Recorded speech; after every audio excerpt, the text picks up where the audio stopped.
बहुत बहुत स्वागत है बच्चों। हम लोग वृत्तीय गति के बारे में पढ़ रहे थे। अभी तक हम लोगों ने एक समान वृत्तीय गति के बारे में जाना है। आज हम लोग कोणीय त्वरण अर्थात उसी से थोड़ा सा आगे बढ़ के असमान वृत्तीय गति के बारे में भी जानेंगे कि वृत्तीय गति तो कर रहा है लेकिन वेग जो है वो तो निरंतर बदलता रहता है, दिशा उसकी बदलती रहती है। परिमाण अभी तक नियत था, अब परिमाण भी बदलेगा। तो जब परिमाण बदलेगा तो निश्चित रूप से जो उसका कोणीय वेग है वो भी परिवर्तित होगा। तो कोणीय त्वरण क्या होता है? वृत्तीय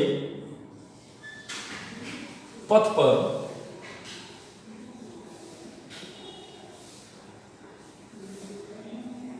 गति करते हुए कण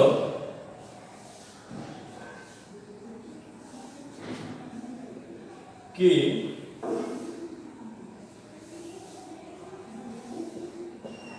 प्रति एकांक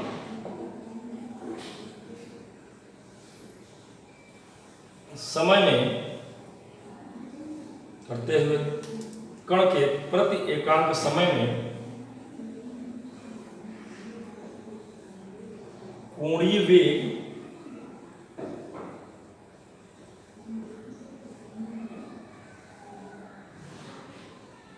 परिवर्तन को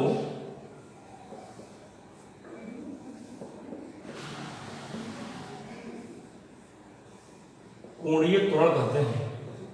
कोणीय त्वरण को हम लोग अल्फा से दिखाते हैं। तो कोणीय त्वरण क्या हो गया?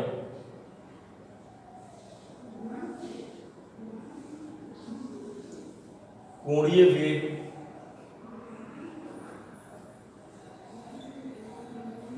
परिवर्तन बटा समयांतराल। तो इसलिए औसत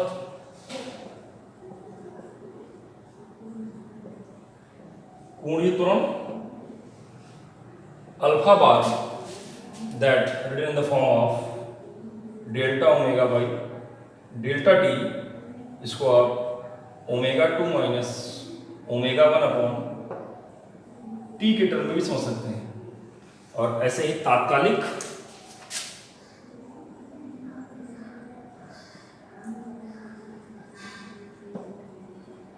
बहुत शॉर्ट टाइम इंटरवल के लिए अगर कोणीय त्वरण है तो that's alpha is equal to limit delta t tends to 0। अब बहुत शॉर्ट टाइम के लिए ओमेगा एक वेक्टर क्वांटिटी हो जाता है। तो इस तरीके से इसको हम D omega by D T से भी इंडिकेट कर सकते हैं। तो आप देख रहे हैं कि कोणीय त्वरण का मात्रक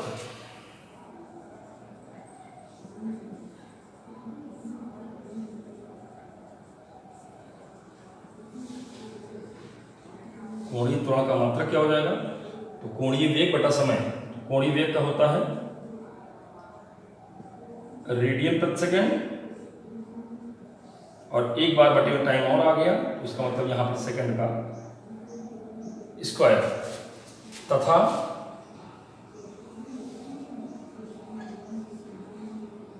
विमीय सूत्र क्या आ जाएगा?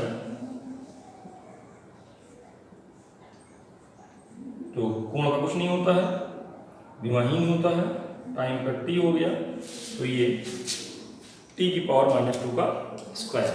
इस तरीके से आप कोणीय त्वरण के बारे में जान रहे हैं, समझ।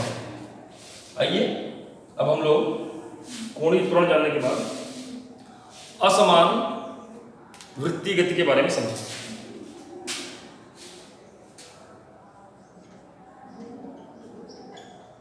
असमान वृत्तीय गति, नॉन यूनिफॉर्म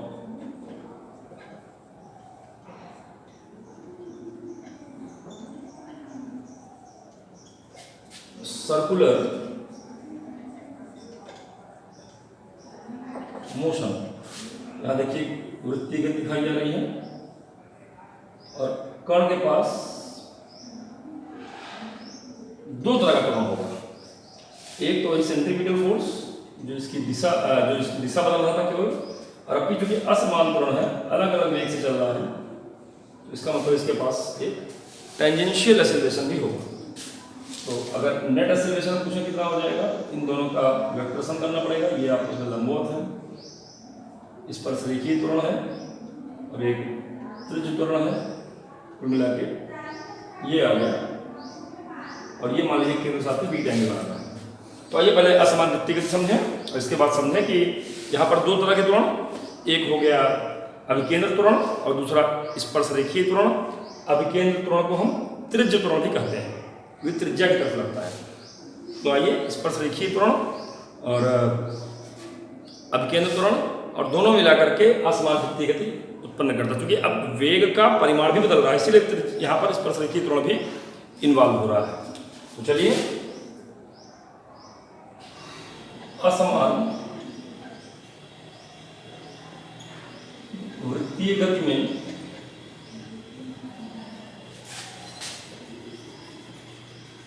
कण का कोणीय वेग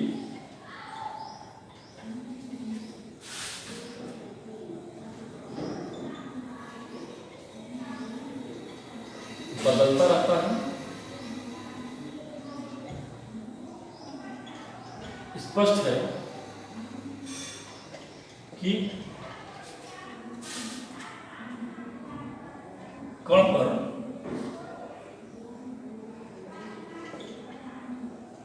त्रिज्य त्वरण यानी वही अभिकेंद्र त्वरण AC व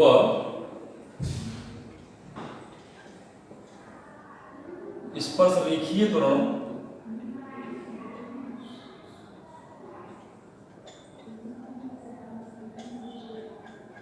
AT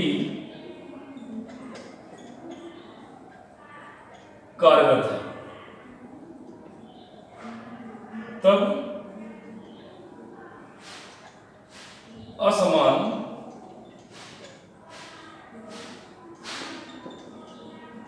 वृत्तीय गति में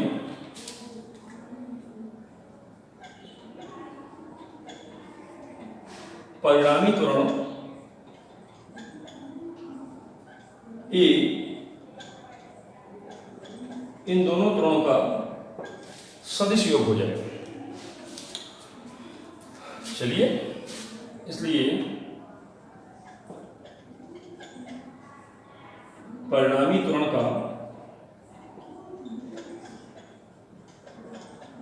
परिमाण मैग्नीट्यूड कितना आ जाएगा, दोनों का वेक्टर सम करेंगे तो अंडर रूट ऑफ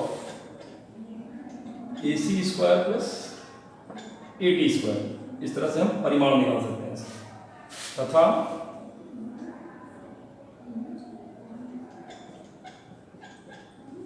परिणामी त्वरण का त्रिज्या से बना कोण, दिशा क्या होगी इस त्वरण की, बना कोण बीटा बराबर tan इनवर्स पैरेललोग्राम लॉ में आप जानते हैं a square plus b square plus 2ab cos थीटा, लेकिन यहाँ केवल a square plus b square रूप में लिखा गया है, क्योंकि cos थीटा की वैल्यू है 90 डिग्री हो जाती है। और यहाँ पर ये b sin थीटा upon a plus b cos थीटा होता था, और यहाँ भी 90 डिग्री है, तो मिला के ये AT बाई AC के रूप में इसकी दिशा भी समझ सकती है। तो परिणामी त्वरण कितना होगा और कैसे होगा, ये बात समझ रहे हैं। अब आइए इसके लिए आप सूत्र का सत्यापन करें कि परिणामी त्वरण में ये सेंट्रीपिटल फोर्स और ये टेंजेंशियल फोर्स के लिए किस प्रकार के सूत्र एडजस्ट हो रहे हैं। अब देखिए जरा, हम जानते हैं कि V बराबर होता है ओमेगा का आसान, दोनों पक्षों का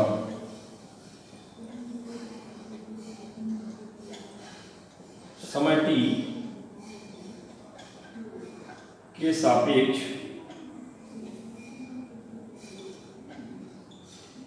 अवकलन करने पर, इसका अवकलन कर लिया जाए तो ये dv बाई dt आ जाएगा। यहाँ पे आपको d by dt omega cross r आ जाएगा। और अब इन dv बाई dt तो यही है, यहाँ पर ओमेगा रोकेंगे, पहले फंक्शन को रोकेंगे, dr बाई dt लिख दिया मैंने, प्लस आपकी ओमेगा का डिफरेंशियल कर देंगे और r को रोक लेंगे। जब मल्टीप्लिकेशन होता है तो उसमें डिफरेंशियल आप जानते हैं, फर्स्ट को रोकते हैं, सेकंड का डिफरेंशियल करते हैं, प्लस सेकंड को रोकते हैं, फर्स्ट का डिफरेंशियल करते हैं। तो इस तरह हो गया। यहाँ पर dv बाई dt ये क्या होता है, ये तो आपका त्वरण हो जाएगा, ये ओमेगा dr बाई dt ये तो आपकी वेलोसिटी हो जाती है, plus d omega by dt, d omega by dt ये तो आपका अल्फा हो जाता है, और ये आपका r है। तो इसलिए a को आप AC प्लस AT के रूप में जानते हैं। अतः यहाँ पर AC का वही फार्मूला आ गया जो पहले पढ़ चुके थे, क्या ओमेगा क्रॉस v, ऐसा देखिए AT के लिए आपको नया फार्मूला आ गया, वो आ गया अल्फा क्रॉस।